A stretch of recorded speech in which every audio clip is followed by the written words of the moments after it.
வைகுண்டமே கிடைச்சி பகவானுடைய நித்திய கைங்கரியத்தை பெறுவள் அப்படின்றத இந்த 10 பாசுரத்தில் ஒரு தரம் சொன்னா போல 9 தரம் திருப்பி திருப்பி திருப்பி சொல்றார். அப்படி உபதேசித்து பகவன் நாமங்களே இடும்படியாக இவர்கள் நெஞ்சை தெளிவிக்கிறார் இத்திருமொழியில்.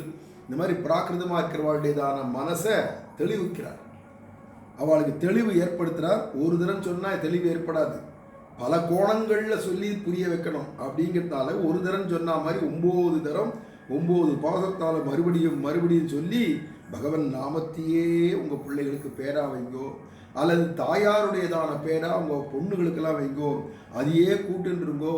இதை தவிர்த்து நீ வேற ஒரு சாதனமும் பண்ண வேண்டாம். வைகுண்டத்துக்கு இம்மேலையும் பிரயோஜனம், வாழச்சவும் திருஷ்ட விஷயங்களான சௌக்கியம் கிடைக்கும். உயிர் போயிட்டாலும் சாட்சாத் மகா வைகுண்டத்தை அடைஞ்சி நித்திய கைங்கரத்தை அடையலாம் அப்படிங்கிறத இந்த 10 பாசுரத்தை சொல்றார். அப்படின்னு இங்கே அவதாரிக்கையிலேயே சொல்றது இவ்வளோ விஸ்தாரமா.